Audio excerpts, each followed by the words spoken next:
Brett, if you thought that yesterday was a lot to take in, boy, do we have a rude awakening for you. That's right.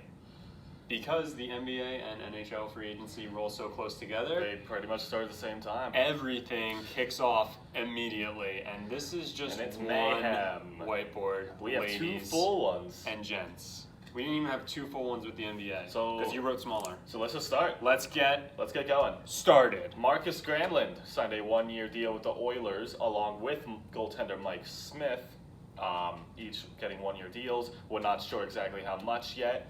Mike Smith, Spencer, what do you think about that? As a backup, possibly starter for them? I mean, if you're looking to add depth, certainly not going to be a bad move. Very old though. Yeah, but experience could potentially play a key. You're only giving him a 1-year deal, so I mean, doesn't work out. He's gone after a year. Sure. Florida Panthers were one of the busier teams Busy. this offseason. They make 4 very big signings. That's kinda So number, as Noel Asiari gets 3 years, $5.7 mil, a nice little depth third line-ish forward for them. This is the big one. Sergei Bobrovsky, how do you feel about this? 7 years, 70 mil. That's 10 mil think- per. Could be a great signing for them. For a team that has always struggled at the goaltender position, I love it. The term, though, does make me nervous for them. 7 down years the can be line. scary. Yeah. Right. Yeah. Right. But yeah, That's a commitment. Till death do us part, Sergey. I think the Panthers will make the playoffs this year. Mark. Whoa. I'll just say that right now. I Damn. thought they might last year, but especially now. Please, because please. they also bring in Brett Connolly. This is not the prediction. I'm sorry, Video. we'll Come get on. there. Jeez. But Brett Connolly signs for 4 years with the Panthers, another good third line-ish, maybe second line forward. And Anton Strawman, they bolster their defense, gets 3 years, $16.5 million. Damn. He's also old, overpaying a little much, but they have the cap space to do it, so good for them. Brandon Tanev signed a 6-year, $21 million contract with the Penguins. Break this down for us. Well, okay, so Brandon Tanev has never scored more than 15 goals in a season, so they're paying him about $3.5 million a year-ish over a 6-year term. He's overpaid. He's a good two-way forward. He plays good defense. He blocks shots, but ultimately he's overpaid, and it's a long term. And I just don't like that contract. So with the you Penguins. don't see this ending up as like a steal. I don't. I really Okay. don't. Interesting. Unless he could be one of those guys, because we've seen it with the Penguins in the past, that if they play him alongside Crosby, he all of a sudden scores 30 goals just from playing with Crosby. That's possible, but I don't really think he has the hands to do that, and I just don't think he'll even play alongside Crosby. So Gotcha. we'll see there. Penguins also had another move, not too far in, or I guess it was actually before free agency opened, correct? Right before. Where they acquired Alex, forgive me on this one, Alex Galchenyuk. Galchenyuk, there it is, and Pierre Olivier Joseph. Yes. For Phil Kessel and a 4th-round pick. Now, How do you feel? from my time here, all I know from Brett and Vic. Phil Kessel. This is why I brought this out. He won two of these Oh, is that why? with the Penguins. I could have sworn you guys. That's one reason. Did not like him. It was most of the city loved him. Oh, most of the city, but Brett and Vic, who's I did opinions not. matter the most. I did not. Well, I mean, naturally. But no, Phil Kessel, obviously very talented offensively. Obviously, lack of hustle / effort in the defensive zone, which is what got him in trouble in Toronto and in Pittsburgh towards the end. And ultimately, this was weird. So they tried to trade him to the Wild. He nixes the trade. They finally trade him to the Coyotes, who also reportedly weren't on his 18 okay list, but he still accepted a trade there anyways. The Penguins did not get a good return for him, given the caliber of player he is. However, I do still like the return they got. They could have gotten more. But Alex Galchenyuk, very good player. He'll be either their third-line center or a winger. He can play the wing. Maybe they'll throw, who knows? He can play in a lot of places. And a good two-way center there. So, I mean, it's over now. The drama is over with Phil Kessel. So I think it's an ultimately interesting good for move. the Pens. They get rid of Phil Kessel, who, like you said, there's concerns about the hustle and the overall motivation that Right. may be there.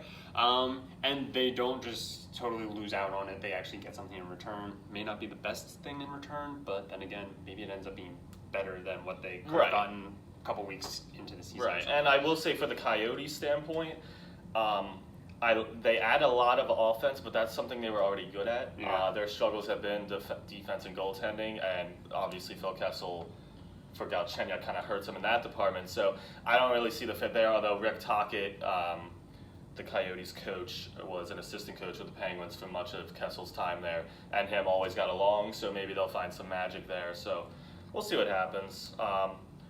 But yeah, that's pretty much all the Penguins have done. Now we move on. The Nashville Predators, as we mentioned, they traded Subban to free up the space to get Matt Duchene. They succeed in that. 7 years, $56 million. That is $8 million per. Big contract there.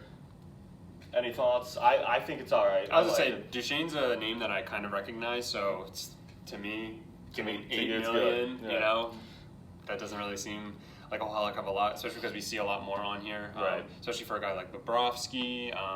There was somebody else who I saw. Artemi Panarin. Yeah. Who Artemi Panarin gets 7 years, $81.5 million from the Rangers. And there was a lot of drama tied into this too. So the New York Islanders actually offered him more money, same length. And then the Columbus Blue Jackets, in literally the final hour before he could sign elsewhere, decided we're going to offer him the 8-year contract that we can because we had his rights, and they offered him the same amount of money as well. But Panarin instead takes a discount and signs with the New York Rangers for 7 years. Great ad for the Rangers. I don't think Panarin's worth that much annual value.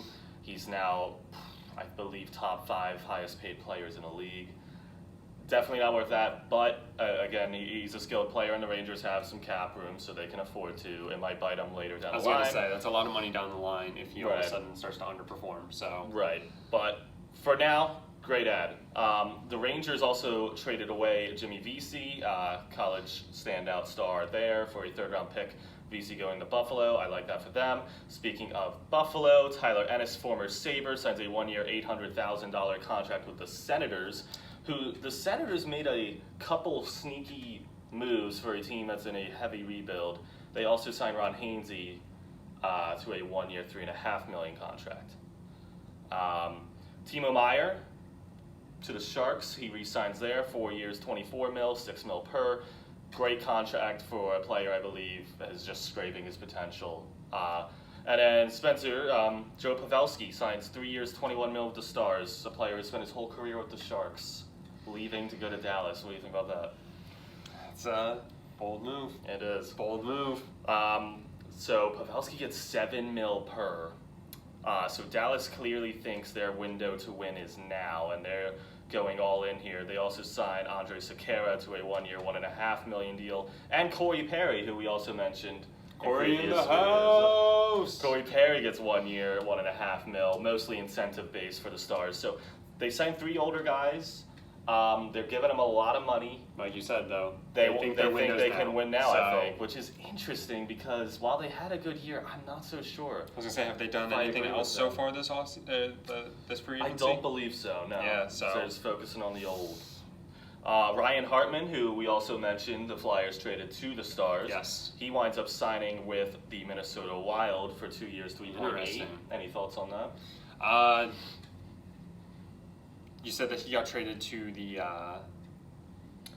Right, the Flyers. So the Flyers traded him to Dallas for Ryan Pitlick, if you'll remember. Yes.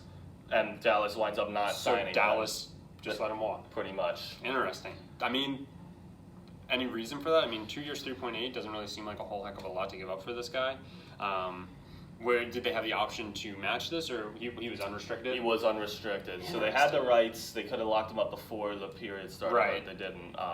The Wild also signed Matt Zuccarello to a 5-year, $30 million contract, paying him $6 million annually. Zuccarello was on the Stars last year. They got him at the deadline. Interesting. So the Stars decided to go old and let some guys they could have locked in walk. And for me, I see Zuccarello getting $6 million annually and Pavelski getting $7 million, and I'm thinking, if I'm the Stars, why? Like, if you could bring Zuccarello back for that amount of money, I don't know why they signed Pavelski. I would have especially for a longer term, right? And a younger player. Yeah, I would have much rather for them have Zuccarello, but it is what it is. So the Wild, Sharks, and It's a head Stars scratcher. kind of all just flip-flopping players around a little bit there. Another trade to announce, the Sabres made another little move here. They pick up Colin Miller from the Vegas Golden Knights for a second-round pick and a fifth-round pick. I can't read my own handwriting. This was a nice move for the Sabres, bolstering that blue line a little more, especially with the rumors of them possibly trading Rasmus Ristolainen. Capitals get a second and third round pick for Andrei Burakovsky. Burakovsky was a big part of that Stanley Cup team. Yeah. So they're moving on from him. Second and third round pick. What do you think about that? Do you think that's a good enough I think it's a return? good return, Yeah. for sure, but it is a little surprising to me. So Burakovsky to the Avalanche, who made a lot of moves this Yes. offseason, but we'll get to those. And the last bit of news from day one of free agency, if you will, the Chicago Blackhawks got Andrew Shaw from the Canadiens and a seventh-round pick for a second, a third, and a seventh. Pretty fair trade there, I would say. So let's switch out these boards, Spence. Yes, let's. Alrighty. So yeah, we said that the Avalanche. Let's start made- off with that trade. Yeah, let's talk about. I mean, let's go right down and talk about everything that they did. So Absolutely. they acquire Nazem Kadri. Nazem Kadri. There we go. And a third, as well as Kai Rosen, for Tyson Barrie, Alex Kerfoot. Kerfoot. I thought that was Kerfoof. And a sixth. So Nazem Kadri, brief shout out to our video editor Kaylee Coyle, one of her favorite players right there. He's now in Avalanche. yeah, I mean, they get back. You're exactly right. It's a very balanced trade. It kind of seems like a win-win. Yeah. Hopefully. I like Kadri The Leafs! for the Avs, some depth center. Yeah. I also really like Tyson Barrie for the Leafs. They get some defensive help. And then Kerfoot's a sneaky player there. He could turn into a really productive player for the Leafs. I do like that. But yeah, ultimately fair trade. So the Avs also continue on. They signed Pierre-Edouard Bellemare to a 2-year, $3.6 million deal. Just a good fourth-line winger there. Giannis Donskoy, who I didn't even realize was a free agent, gets 4 years, $15.6 million from the Avs. So he leaves the Sharks as well, goes to the Avalanche. And then Colin Wilson, 1 year, $2.6 million for the Avs. So the Avalanche, we mentioned last week, if you remember, they had the most cap room coming into this free agency. Right. And they didn't really use a ton of it, but they made good moves. I was going to say, to so just far, build. are they doing a good job of allocating that money without wasting it? When I teams go believe into so. off seasons, they can sometimes get really stupid with the money that they have. Right. They try to make all these moves and they spend too much too fast, and then they don't get enough, role players and stuff like that. Would you say so far that the Avalanche have done a good job of, making sure that they're using it wisely? Absolutely. There's not a single move the Avalanche have made this offseason I'm that trying I to have look. not liked for them to this point. They just had the trade over here, and then Although- 3 signings and another trade, and all these signings are relatively low monetary value, Right. So they're bringing in, And they're just good, solid players that can fill out your lineup. Now, we'll jump down here. So Semyon Varlamov signed a 4-year, $20 million contract with the New York Islanders. So obviously the Avalanche lose their starting goalie there. Him going to the Islanders, they have yet to sign another goalie. They don't necessarily have to. They do have Philip Grubauer there still.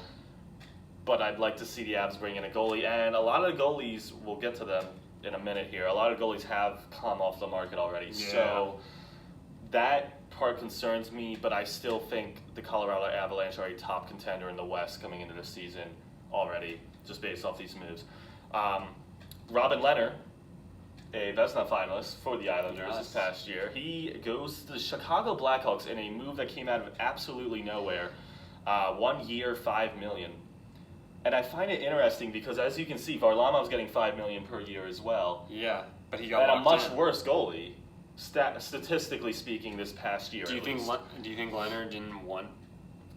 Well, then there's been a lot of talk. So there's been a lot of rumors surrounding this. Robin Okay. Leonard literally came out and said that him not re-signing with the Islanders is, quote, had nothing to do with him and was not his fault. Okay. And then there's rumors, people are speculating that like his mental health issues, which he was very open about, caused some concern for the Islanders, so they didn't want to give him a long-term deal. And as you can see, even with the Blackhawks, 1 year. Well, that's what I'm saying. Do you think that was? That's no reason not to sign a guy, in my opinion. I mean, it's not like he had an Achilles injury. I would have given him the max. You know. But no, it's just very interesting to me. And again, Chicago just comes out of nowhere and signs in here. Nobody was expecting that. So great pickup for the Blackhawks, who look to make the playoffs again this year. You're talking about, what the Islanders ended up going out and getting, and for the same value roughly, but I mean, Leonard, but a worse goalie. Yeah, like you said, he was a finalist for the Vezina. Yeah. So I mean. It's strange. It's a weird one. That doesn't make sense. It's a weird one. All right. Yeah, go ahead. I was gonna say we got Ryan Murray going to the Jackets with a 2-year, $9.2 million move. Good move for them. As well as, excuse me, I don't know his first name. Gustav Nyquist. Gustav Nyquist. Yes. Yeah. 4-year, $22 million going to the Jackets. So. They make a couple of moves here on day 2. Mm-hmm. What do you think of these? Do you think Ryan Murray? I love. He'll continue on there. It's a big value, but still a young defenseman. He's been effective. Gustav Nyquist is interesting because this is a player I've always liked, especially when he was with Detroit. But I don't know if I like this contract, just because it's just big. You know, both term and money wise for him, I don't know. 4 years, $5.5 million a year. Yeah. I don't know if I like that. Could buy you in the but the Jackets, obviously, they lost Panarin, Duchesne, and Bobrovsky, so they have money to spend, and so they spend it there. Do you think that the Gustav Nyquist move is a bit of a panic move for them, seeing that they lost Duchesne, seeing that they lost other guys? You think they kind of were just like, we gotta make a move. We gotta bring somebody in. We need a replacement. The only way we can get him is if we offer him 4 years. Right. Do you think it was something along those lines? Maybe. The Jackets are another team I'd like to see try to bring in another goaltender now. They're probably pretty confident in Korpisalo. He's their young backup to Bobrovsky for the past couple of years, but I don't personally think he's ready to be a starter. So sounds like a lot of teams could use some at least depth in the goalie position. But not a whole lot left. Speaking of goalie position, Keith Kincaid, 1 year, $1.75 to the Canadiens, the backup Carey Price. And then we talked about all the restricted free agents, how good they are, how this is probably the best restricted free agent class we've had, maybe ever in NHL history. Right. We have an offer sheet. The Canadiens, kind of out of nowhere again, gave Sebastian Aho a 5-year, $42.27 million contract. And the way they structured this, Spencer, was he had a cap hit of just like pretty much under $1 million each year, and it was all incentive based and signing bonus based. Interesting. Which the Canadiens can do, much like the Maple Leafs have been doing, because it's legal in the NHL to do that. You can, if you're a richer franchise, you can be like, we're just going to pay out of our own pocket this contract. Interesting. And so there was a lot of rumors, like the Hurricanes are not a wealthy franchise. Right. There was a lot of talk they won't even be able to match it, but they did officially match it today. Wow. So he will stay in Carolina, which is great for them because Aho's the face of that franchise.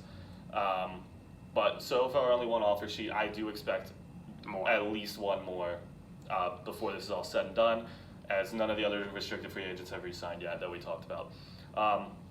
Jordy Ben goes to the Canucks, 2 years, $4 million. And what else did the Canucks do? He signs there along with Tyler Myers, 5 years, $30 million. So 2 defensemen there, the Canucks. Both, I like them both.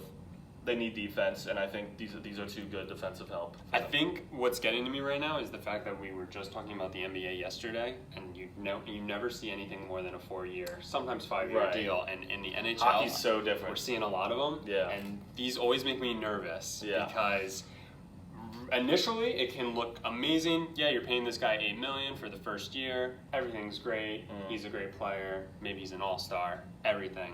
Then all of a sudden, years 3, 4, and 5 come along, and you cannot get rid of this freaking contract. So, seeing this 5-year, $30 million for Tyler Myers, has me a little worried for them. A little bit. But I do like the Jordy Ben 2 Yeah. years, $4 million. For sure, I think that's for good sure. value and everything. So. Garnett Hathaway signs a 4-year, $6 million contract with the Washington Capitals. A good depth forward there. I always liked him with the Flames. I'm sad to see him go. He'll play well there. Thank you. Brendan Leipsic gets a 1-year, $700,000 contract, also with the Capitals. So they pick up 2 really good, just fourth-line depth wingers. Good moves there. I'm sorry. Wayne Simmons. I know. Wayne Train. Come on. I thought we had something. Where's the train pull it up to next, Spence? Fucking New Jersey? He's going to New Jersey? He's going to New Jersey. 1 year. $5 million. I like it. Low risk, high reward for the Devils. Yes. These Low are the risk, types of high moves that I reward. like. Yes. And Wayne Simmons, The Devils- I'm a bit of a homer because I think he's a great player. Probably I think he's a little better than what he actually is, but Yeah. you're paying him $5 million, and it's gone.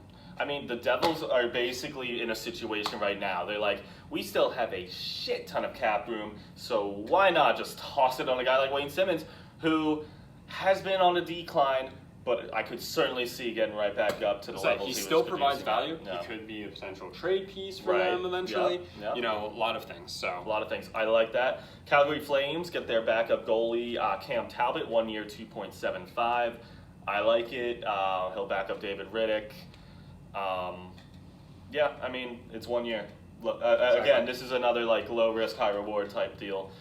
Carolina re-signs their goalie, Peter Mrazek, to a 2-year, $6.25 million contract. You like that one? again, relatively low risk it seems. Right. Coming Coming off a career year. I was gonna say for the Hurricanes, Mhm. yeah, give him the second year, and if he keeps. Right, if he keeps projecting upward, Yeah. this is a bargain.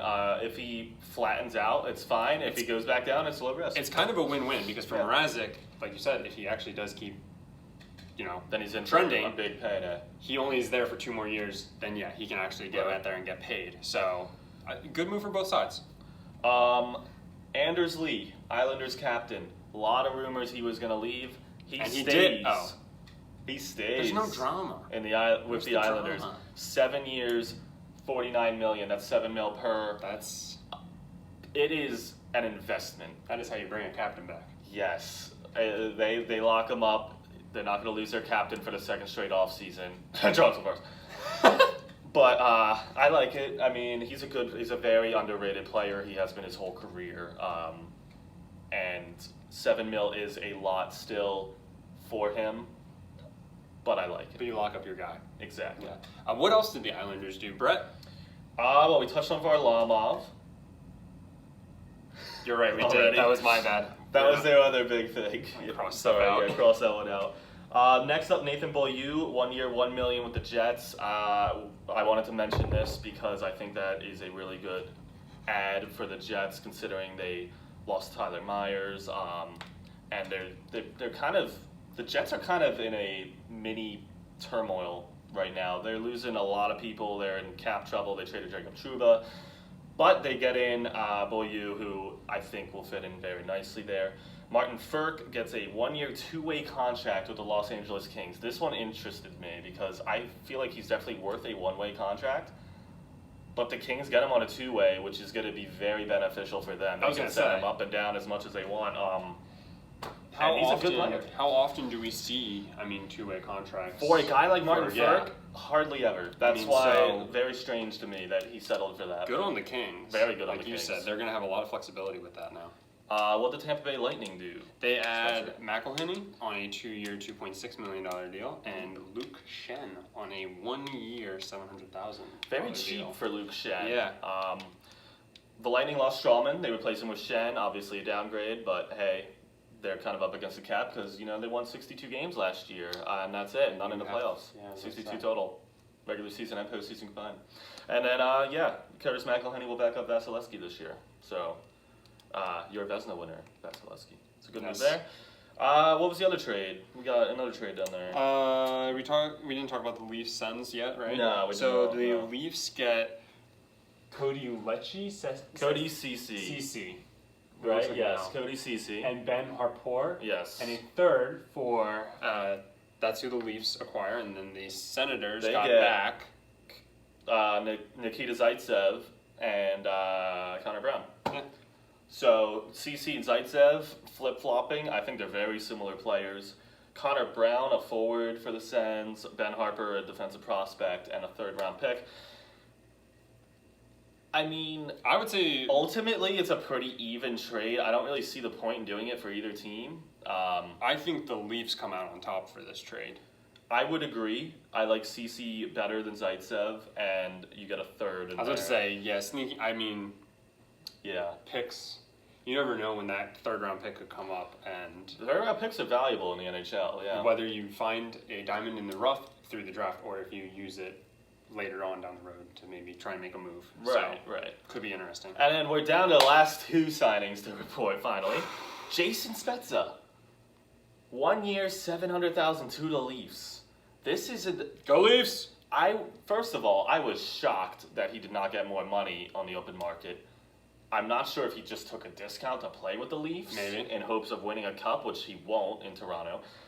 But it's interesting to me. But Jason Spezza could turn out to be a very good cheap signing for them. And then Alex Chazon gets 2 years, $4.3 million for the Oilers. I mean, it's the Oilers. It's okay, but it's the Oilers. You know, that's all I have to say about it. And is that everything?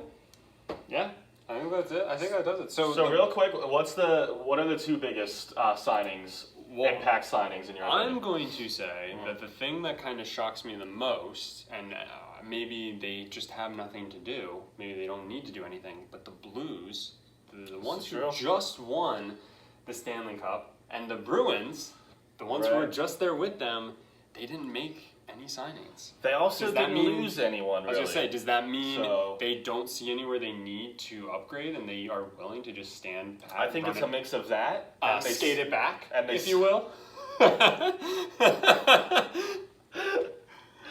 I think it's a mix of that. Yeah. And the fact that they simply can't make many improvements given their cap situations. I think Bobrovsky is going to be the move that, at least to start, is the best. I agree. Potentially down the road, it could come back to bite them in the butt because that is a long deal, right. $10 million a year for him. But he's been solid, and that's probably my top move so far. So you have the Panthers as the biggest free agency winner. I mean, because I would agree. I really like what the Panthers did. I do like what the Avalanche have done. Did the Avalanche have made moves and stuff like that. So far this offseason, I like what the Flyers have been doing. They've been true to their word that they're not so much in free agency, but they haven't done anything signing for wise. sure. But Wayne Simmons is my least favorite move because he went to New Jersey. Why? For me, I like that the Hurricanes get back Aho on what turned out to be a pretty decent contract for them, given his ability. Like you said, Bobrovsky, I like what the Panthers did as a whole. Yeah. I don't like what the Stars did.